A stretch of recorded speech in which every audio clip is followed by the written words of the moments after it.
Hello students, welcome to ज्ञानम। कैसे हैं आप सब? आज का हमारा टॉपिक है assertion and reason. Assertion and reason का आपने देखा होगा आपके एग्जाम में 1 से 2 क्वेश्चन आते हैं। तो पहले समझते हैं असर्शन और रीजन होता क्या है। तो ध्यान से देखिएगा असर्शन और रीजन। हाँ जी, असर्शन और रीजन में क्या होता है? आपके पास असर्शन का मतलब क्या है? असर्शन का मतलब होता है फैक्ट। हमारे पास असर्शन दिया होगा तो उसका मतलब क्या है? फैक्ट। फिर मुझे दिया हुआ है रीजन। तो रीजन क्या है? Reason behind the fact. ठीक है, जो रीजन होगा वो क्या होगा? फैक्ट के पीछे क्या रीजन है। ठीक है, अब हम इसको ऐसे जोड़ सकते हैं बिकॉज। तो आपको चेक करना है कि क्या ये रीजन इसका वो है, आपका रीजन है, बिल्कुल उसका रीजन बता रहा है कि नहीं बता रहा। क्लियर? अब जैसे कि example, John is gaining wait. John weight gain कर रहा है because John sleeps all the time. क्योंकि जॉन सारा दिन सोता रहता है तो उसका वेट गेन हो रहा है। वो वॉक पे नहीं जाता, वो सोता रहता है। ठीक है, तो बिकॉज के बाद जो मेरे पास है ये होगा रीजन, और बिकॉज से पहले जो है ये होगा असर्शन। ठीक है, तो मेरे पास 2 स्टेटमेंट्स थी, असर्शन और रीजन। तो John is gaining weight, reason है John sleeps all the time. तो आपको चेक करना है क्या ये रीजन इसका लॉजिक बता रहा है, इसका रीजन बता रहा है कि नहीं बता रहा। तो बिल्कुल सही बता रहा है। ऐसे ही हमारे पास एग्जांपल आ गई, the sky is blue. Sky blue है because blue rays scatter everywhere. Blue rays मतलब जो ब्लू रेज है वो हमेशा स्कैटर करती हैं। तो इसमें अपने पास जो असर्शन आ जाएगा वो स्काई इज ब्लू। ये जो आ जाएगा ये अपने पास क्या आ जाएगा? रीजन। क्लियर? तो असर्शन और रीजन में मेरे पास 2 स्टेटमेंट्स होंगी। तो असर्शन और रीजन में मुझे देखना है कि क्या जो रीजन है वो उसकी करेक्ट एक्सप्लेनेशन है असर्शन की कि नहीं है। चलिए और देखते हैं असर्शन और रीजन। हाँ जी, अब ये एग्जाम्पल है। इसको करने से पहले मैं आपको बताती हूं, राम और महेश 2 पर्सन्स हैं। राम पढ़ाई में बहुत अच्छा है, हमेशा फर्स्ट आता है क्लास में, पर ये और भी चीजों में अच्छा है, जैसे कि खेल कूद में, फुटबॉल में, वॉलीबॉल में और वीडियो गेम्स भी। तो राम ये सब चीजें करता है, पढ़ाई में भी अच्छा है और वॉलीबॉल वगैरह भी करता है। महेश पढ़ाई में बिल्कुल अच्छा नहीं है, फेल होता है हर बारी, और ये क्या करता है? सारा दिन खेलता है। ठीक है, तो महेश वो पर्सन है जो सारा दिन खेलता है, पढ़ता नहीं है। महेश फेल होता है। ठीक है, तो राम पढ़ता है और साथ साथ खेलता भी है। अब मेरे पास क्वेश्चन है, Ram comes first every year, Ram hate studies. तो अगर आपको सबसे पहले चेक करना है कि जो मेरे पास जो असर्शन और रीजन है ये ट्रू है कि फॉल्स। अगर ये दोनों ट्रू होंगे तो मैं अगले पॉइंट्स पे जाऊंगी। नेक्स्ट स्टेप है मेरे पास कि क्या ये करेक्ट एक्सप्लेनेशन है कि नहीं है। अगर इन दोनों में से एक सही और एक फॉल्स है तो मैं इन दोनों पे नहीं जाऊंगी, मैं इन दोनों में से आंसर दूंगी। ठीक है, तो अगर ये दोनों सही होंगे फिर हम अगला स्टेप चेक करेंगे कि क्या ये करेक्ट एक्सप्लेनेशन है कि नहीं है। पर अगर ये दोनों फॉल्स हो गए या दोनों में से एक भी फॉल्स हो गया तो मैं सेकंड स्टेप नहीं करूंगी, मैं सीधा आंसर 3rd या 4th में से मार्क करूंगी। तो चलिए देखते हैं, Ram comes first every year, बिल्कुल सही, मैंने आपको बताया। राम हेट स्टडीज, तो ये क्या हो गया? फॉल्स। मैंने आपको बताया राम पढ़ता भी है और खेल कूद भी करता है, तो इन दोनों में से एक सही हो गया, पहले वाला। तो आंसर आएगा A is true but R is false. तो इसका आंसर आया ये। अगर ये दोनों सही होते तो मैं इन दोनों पे जाती, जिसमें मुझे चेक करना है कि क्या रीजन करेक्ट एक्सप्लेनेशन है कि नहीं है। चलिए नेक्स्ट क्वेश्चन पे बढ़ते हैं। नेक्स्ट क्वेश्चन भी इसी से रिलेटेड है, राम और महेश से। हाँ जी, नेक्स्ट क्वेश्चन में मुझे कह रहा है, Mahesh comes first every year. अभी मैंने बताया महेश तो पढ़ता ही नहीं है, फेल हो जाता है, तो फर्स्ट तो आता ही नहीं है, फॉल्स। महेश हेट स्टडीज, ये ट्रू है। ठीक है, दोनों में से एक सही और एक फॉल्स, तो आप सेकंड स्टेप पे नहीं मूव करेंगे। तो आपका आंसर आ जाएगा second, reason is true and assertion is false. तो आंसर आ गया डी। क्लियर? चलिए अगले क्वेश्चंस पे बढ़ते हैं। ये भी अगले जो दो क्वेश्चन है वो भी राम और महेश से रिलेटेड है। हाँ जी, थर्ड क्वेश्चन है Ram comes first every year. True. Ram likes playing cricket, ये भी ट्रू। ठीक है, मैंने आपको बताया था कि राम लाइक्स प्लेइंग क्रिकेट, ये भी ट्रू। तो मेरे पास दोनों ट्रू हो गए, दोनों सही हो गए। तो मेरे पास ये दोनों ऑप्शन तो कट गई, एक ट्रू एक फॉल्स। मेरा आंसर इन दोनों में से आएगा। इन दोनों में क्या है कि दोनों करेक्ट हैं और आर करेक्ट एक्सप्लेनेशन है ए की, मतलब R is the reason of A. दूसरे में क्या है, दोनों सही हैं और R is not correct explanation of A. अब चेक करना है कि क्या ये करेक्ट एक्सप्लेनेशन है इसकी, मतलब बिकॉज लगा के। तो यहां पर अगर मैं बिकॉज जोड़ दूं और फिर साथ में ये लगा दूं तो चेक करते हैं क्या ये रीजन सही है। Ram comes first every year, Ram first आता है हर साल, because Ram likes playing cricket, क्या ये रीजन है उसका? बिल्कुल नहीं है। तो आंसर आ जाएगा अपना बी ऑप्शन कि ए और आर ट्रू हैं, पर जो आर है वो करेक्ट एक्सप्लेनेशन नहीं है ए की। ठीक है, चलिए फोर्थ क्वेश्चन भी अपना इसी पे बेस्ड है, राम और महेश पे। फोर्थ क्वेश्चन देखते हैं। हाँ जी, फोर्थ क्वेश्चन में है महेश फेल्स एवरी ईयर। मैंने बोला था महेश पढ़ता नहीं है, फेल हो जाता है। ट्रू। महेश हेट स्टडीज, ये भी ट्रू। तो दोनों सही हो गए। तो मेरे पास थर्ड और फोर्थ ऑप्शन तो कट गई। अब मेरा आंसर ये होगा या ये होगा। ठीक है, मेरा आंसर थर्ड या फर्स्ट या सेकंड में से होगा। अब चेक करते हैं कौन सा आएगा। Mahesh fails every year because Mahesh hate studies. Mahesh fail होता है हर बारी क्योंकि महेश को पढ़ाई नहीं पसंद। तो बिल्कुल सही कह रहा है, करेक्ट एक्सप्लेनेशन है। तो आंसर आ गया ए। तो अभी मैंने आपका बेस बनाया राम और महेश की स्टोरी सुनाकर कि राम पढ़ता है, फर्स्ट आता है और खेलता भी है। महेश सिर्फ पढ़ाई को नफरत करता है और सिर्फ खेलता है। तो आपके पास आंसर्स कैसे देने हैं और कैसे करेंगे ये एक्सप्लेन हो गया। चलिए आगे बढ़ते हैं और क्वेश्चंस पे। हाँ जी, अब जो पिछला क्वेश्चंस थे वो तो सिर्फ एक स्टोरी पे बेस्ड। पेपर में क्वेश्चन आते हैं नॉलेज बेस्ड या कॉमन सेंस बेस्ड। आपके टॉपिक के क्वेश्चन उठा लेगा। ठीक है, कोई भी जो आपने टॉपिक किया हुआ है, इन्वायरमेंट का, टीचिंग का या रीजनिंग का, जीके का, कोई भी टॉपिक उठा लेता है। या कॉमन सेंस बेस्ड, तो कॉमन सेंस पे बेस्ड पे आ जाते हैं। तो चलिए क्वेश्चंस को देखते हैं कैसे कैसे आएंगे। हाँ जी, फर्स्ट क्वेश्चन है empathy is essential for teachers and students. तो सबसे पहले चेक करिए कि क्या ये दोनों ट्रू हैं। एम्पैथी बहुत जरूरी है टीचर्स और स्टूडेंट्स के लिए, तो बिल्कुल सही कह रहे हैं। Empathy links communicator and communicatee. Empathy क्या करती है? लिंक करती है कम्युनिकेटर को और कम्युनिकेटी को। कम्युनिकेटर होता है जो बता रहा है, कम्युनिकेटी जो सुन रहा है, इन दोनों को लिंक करती है। तो बिल्कुल सही कह रहा है, दोनों सही हैं। तो यानी कि मेरा आंसर थर्ड और फोर्थ तो कट गए। ठीक है, तो आंसर फर्स्ट या सेकंड में से आएगा। अब हम लगाएंगे बिकॉज। अब चेक करेंगे क्या ये इसका वैलिड रीजन है। एम्पैथी जरूरी है टीचर्स और स्टूडेंट्स के लिए क्योंकि एम्पैथी लिंक करती है कम्युनिकेटर एंड कम्युनिकेटी को। तो बिल्कुल सही कह रहा है। तो आंसर आ जाएगा अपना ए। हाँ जी, नेक्स्ट क्वेश्चन है media entertainment does not enhance cultural value. अब चेक करिए ट्रू है कि फॉल्स। वो कह रहा है जो मीडिया एंटरटेनमेंट है, जो टीवीज में सीरियल्स आते हैं, ये लोगों की कल्चरल वैल्यूज नहीं बढ़ाते। तो बिल्कुल सही कह रहा है। Media encourage escapism not content quality. Media क्या कर रही है? कंटेंट क्वालिटी नहीं दे रही, मतलब लोगों को कल्चरल वैल्यूज नहीं बढ़ा रही।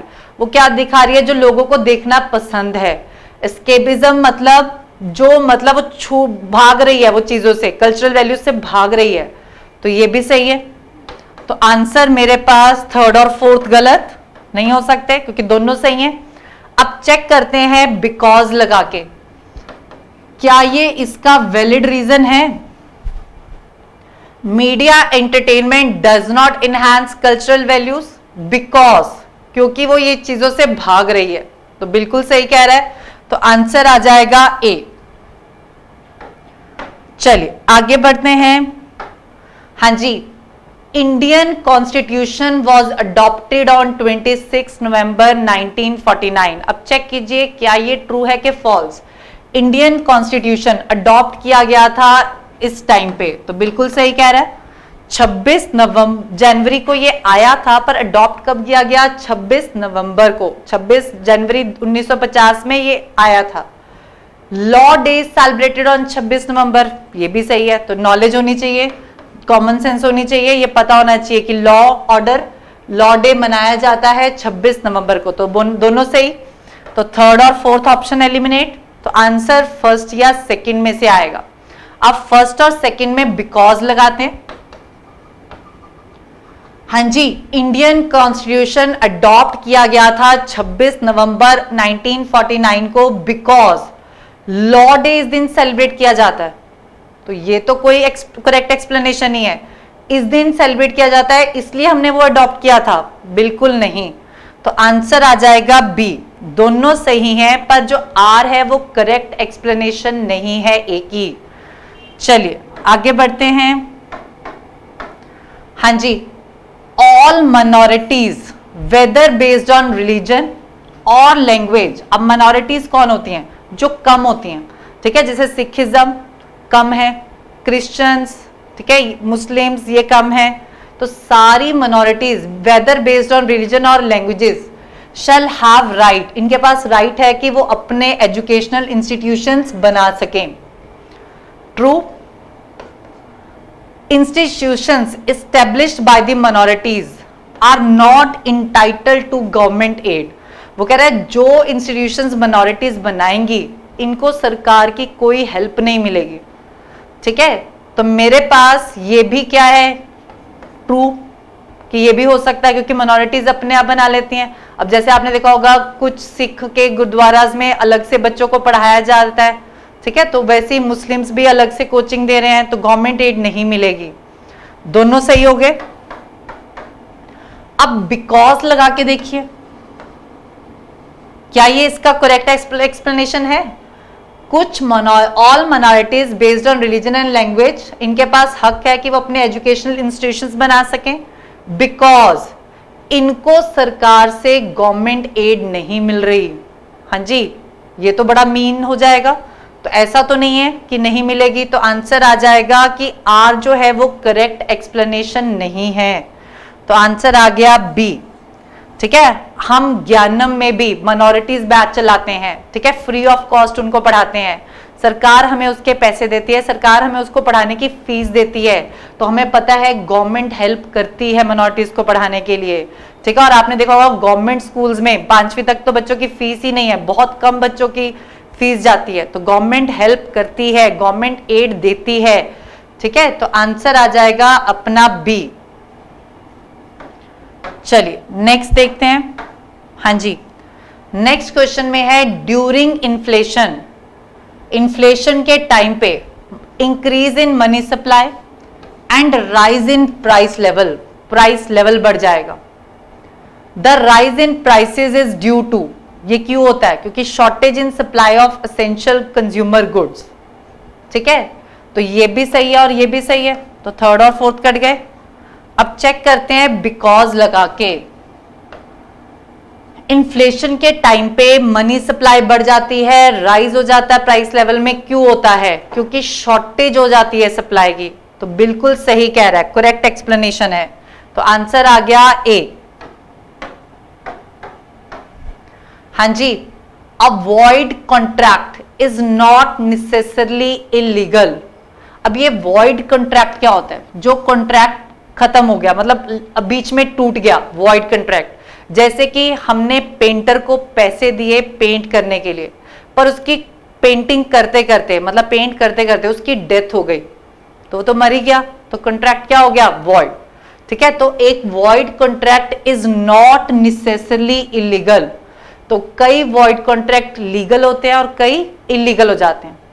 दूसरा है एवरी इलीगल कॉन्ट्रैक्ट, हमें एवरी इलीगल, जो इलीगल कॉन्ट्रैक्ट है वो वॉइड होता है। अब सबसे पहले चेक करिए कि ये ट्रू है कि फॉल्स। हाँ जी, पहला भी ट्रू और दूसरा भी ट्रू। अब थर्ड और फोर्थ बिल्कुल कट गए। अब बिकॉज लगा के चेक करिए क्या ये हो सकता है। हाँ जी, a void contract is not necessarily illegal because every illegal contract is void. हाँ जी, कॉन्ट्राडिक्ट कर रहा है बात को, तो ये करेक्ट एक्सप्लेनेशन नहीं है, तो आंसर आ जाएगा बी। ठीक है, वो आपको क्या कर रहा है, कॉन्ट्राडिक्ट, इलीगल। कुछ वॉइड कॉन्ट्रैक्ट लीगल भी होते हैं, every illegal contract is void, ये ठीक है, पर जो कुछ आपके वॉइड कॉन्ट्रैक्ट हैं वो लीगल भी होते हैं, तो कॉन्ट्राडिक्ट कर गया वो बात को। हाँ जी, ध्यान से देखिएगा अगला, usually earthquakes are followed by a tsunami. वो कह रहा है ज्यादातर, आमतौर पर अर्थक्वेक्स के बाद सुनामी आती है। ट्रू, जनरल कॉमन बेस्ड है, होता है। अर्थक्वेक जनरेट्स अ सुनामी, अर्थक्वेक जनरेट करता है सुनामी को, ये भी सही है, common based, common knowledge based. ठीक है, अब ये दोनों सही हो गए तो ये क्वेश्चन एलिमिनेट हो गया। अब चेक करते हैं बिकॉज लगा के क्या ये करेक्ट एक्सप्लेनेशन है। हाँ जी, ज्यादातर earthquake are followed by a tsunami because earthquake generate करता है सुनामी को, तो बिल्कुल करेक्ट एक्सप्लेनेशन है, तो आंसर आ गया अपना ए। तो असर्शन और रीजन में आपको सबसे पहले देखना है दोनों ट्रू हैं, तो करेक्ट एक्सप्लेनेशन है कि नहीं ये चेक करना है। चलिए, flamingos migrate to warmer areas like Iraq and India during winters. Flamingos migrate हो जाते हैं क्योंकि वो ज्यादातर ठंड में नहीं रह सकते, तो बिल्कुल सही। फ्लेमिंगोज को हॉट क्लाइमेट अच्छा लगता है, कोल्ड में नहीं रहते, ये भी सही, दोनों सही हैं, ये दोनों कट गए। चलिए अब चेक करते हैं बिकॉज लगा के। फ्लेमिंगोज माइग्रेट कर गए क्योंकि उनको हॉट क्लाइमेट में रहना अच्छा लगता है, तो बिल्कुल करेक्ट एक्सप्लेनेशन दे रहा है, तो क्या आंसर आ जाएगा 1। नेक्स्ट है hepatitis is a bacterial disease. अब देखिए जो हेपेटाइटिस है वो बैक्टीरियल डिजीज नहीं है, तो ये तो पहले ही फॉल्स हो गया क्योंकि बैक्टीरियल डिजीज नहीं है वो। Vitamin deficiency does not cause disease, वो कह रहा है अगर विटामिन की कमी हो जाए तो वो कोई बीमारी नहीं करती, करती है बीमारी। ठीक है, तो दोनों ही गलत है, तो दोनों गलत आ गए। तो चेक करते हैं, आपके पास ऑप्शन है both A and R are false. चलिए, the Ganga is a perennial river. Perennial होता है सदाबहार, गंगा क्या है, सदाबहार रिवर है। ऐसी 8-9 रिवर्स और है जो सदाबहार है, नर्मदा, सतलुज, ऐसे, तो ये सदाबहार है। It is fed by the melting snow of the Himalayas. ठीक है, ये कैसे भरती है, मेल्टिंग स्नो ऑफ हिमालयाज, ये भी ट्रू है, दोनों सही।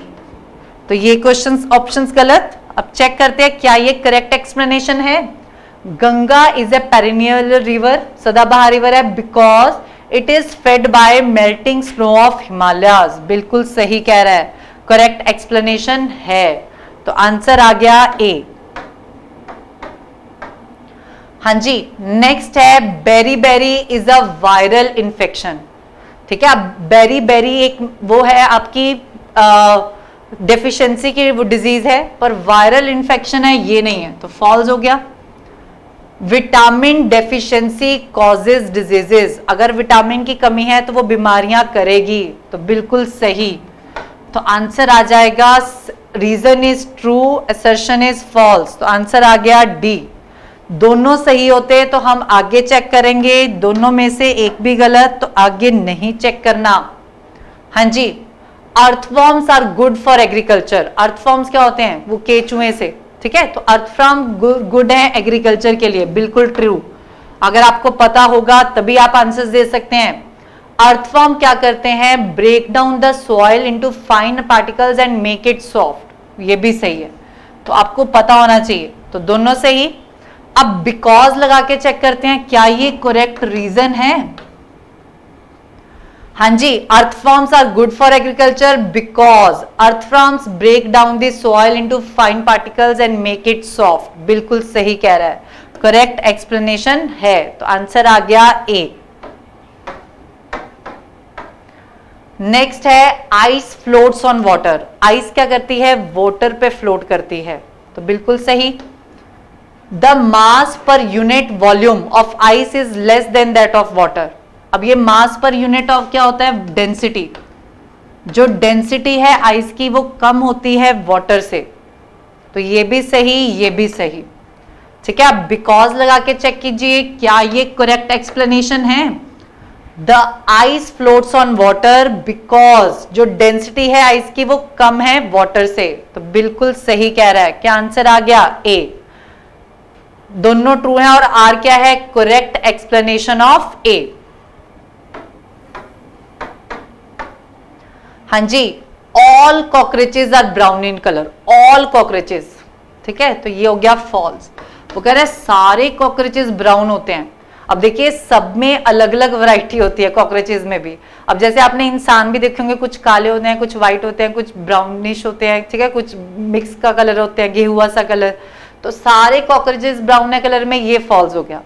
दूसरे में कह रहा है the colour of cockroach is a biological adaptation. बिल्कुल सही। पेरेंट्स पे जाते हैं, अब जैसे कि अगर हमारे पेरेंट्स गोरे होंगे तो बच्चे भी गोरे होते हैं, पेरेंट्स काले होंगे तो बच्चे भी काले होंगे, तो कॉकरोच भी किस पे अडेप्ट है, बायोलॉजिकल अडेप्शन। तो मेरे पास assertion false and reason true. Answer आ गया डी।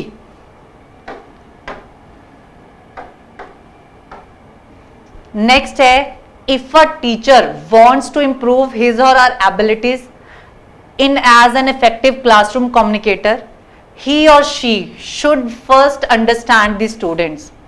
अगर एक टीचर को अपनी एबिलिटी बढ़ानी है तो उसे अपने स्टूडेंट्स को समझना पड़ेगा, तो बिल्कुल सही कह रहे हैं। The ability to understand students and intended listening are disjoining propositions. अब देखिए the ability to understand students, जो एबिलिटी है स्टूडेंट्स को समझने की और उनको सुनने की, ये डिसजॉइंटेड, मतलब ये डिसजॉइंटेड, कोई लिंक नहीं है। डिसजॉइंटेड होता है लिंक है, डिसजॉइंटेड मतलब लिंक नहीं है, तो ये तो फॉल्स हो गया। जबकि लिंक है, जो एबिलिटी है स्टूडेंट्स को जानने की और उनको सुनने की, तो लिंक है ये, वो कह रहा है नहीं है, तो ये फॉल्स हो गया। तो आंसर आ गया assertion is true and reason is false, तो आंसर आ गया डी। हाँ जी, नेक्स्ट है the internet is a collection of interconnected computer networks linked by transmission mediums such as copper wires, fiber optic cables, wireless connection etc. जो internet है वो क्या है, कनेक्शन है इंटरकनेक्टेड कंप्यूटर नेटवर्क्स का। आपने देखा होगा अलग अलग जगह पे कंप्यूटर्स हैं, ये कनेक्टेड है आपस में, किसके साथ, इनके साथ, इनके साथ, इनके साथ, तो ट्रू है। आपने देखा होगा साइबर कैफे में अगर कंप्यूटर्स पड़े हैं, लैब में कंप्यूटर्स पड़े हैं, तो वो कनेक्टेड है आपस में इन तारों के साथ। दूसरा है वर्ल्ड वाइड वेब, हम इसको WWW भी कहते हैं, ये कलेक्शन है इंटरकनेक्टेड डॉक्यूमेंट्स का, तो ये भी सही कह रहा है। जब आप www.gyanam खोलेंगे तो आपके पास हमारा क्या आ जाएगा, वेब पेज, ठीक है, तो वो क्या है, इंटरकनेक्टेड डॉक्यूमेंट्स का पेज आ जाएगा, तो दोनों सही हो गए। अब चेक करते हैं बिकॉज लगा के क्या ये करेक्ट एक्सप्लेनेशन है। World wide web is a collection of interrelated documents और ये कंप्यूटर्स इंटरकनेक्ट हैं, तो ये करेक्ट एक्सप्लेनेशन नहीं है, तो आंसर आ गया B.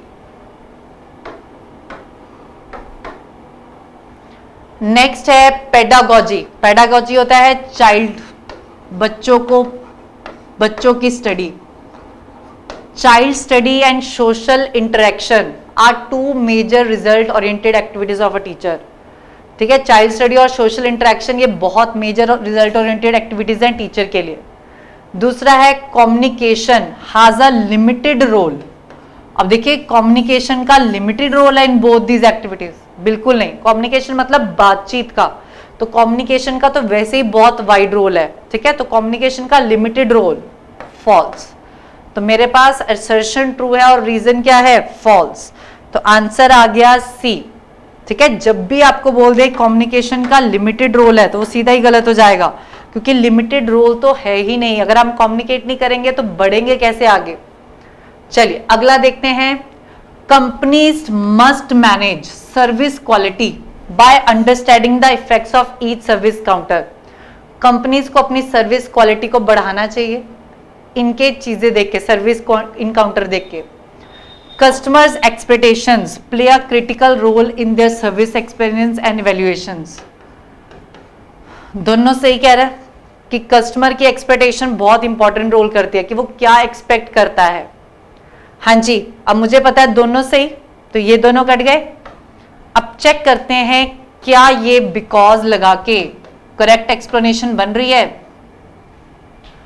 Companies must manage service quality by understanding the effects of each service encounter because customers expectation बहुत क्रिटिकल रोल प्ले करती है इस चीज में। तो बिल्कुल करेक्ट एक्सप्लेनेशन है। तो आंसर आ गया बी। ए और आर करेक्ट है, पर आर उसका राइट एक्सप्लेनेशन है, करेक्ट एक्सप्लेनेशन है। चलिए, the motivational aspects of learning and communication capability is not inter related. वो कह रहा है कि जो मोटिवेशनल एक्सपेक्ट है पढ़ने का और कम्युनिकेशन कैपेबिलिटी है, ये एक दूसरे के साथ रिलेटेड नहीं है। The learning environment has its own variables for communicating as a social product. जो learning environment है इसके अपने variables हैं for communicating as a social product, ठीक है।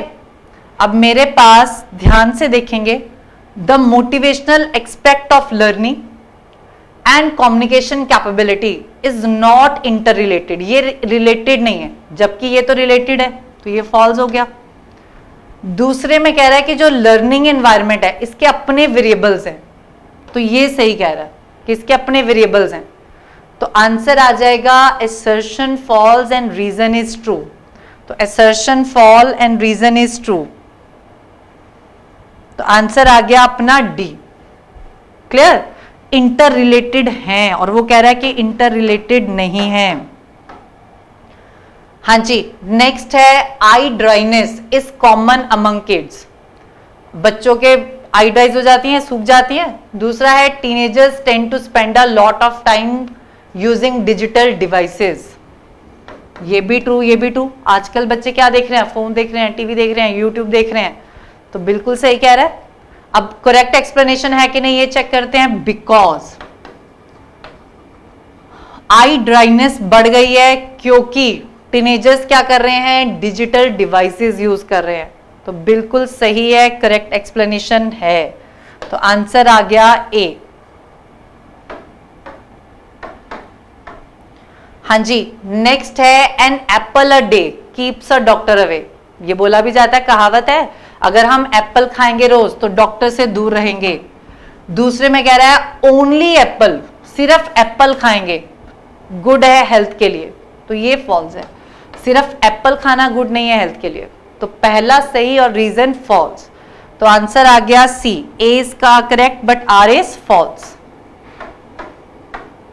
चलिए नेक्स्ट क्वेश्चन है, classroom communication is pre decided by social and institution demands.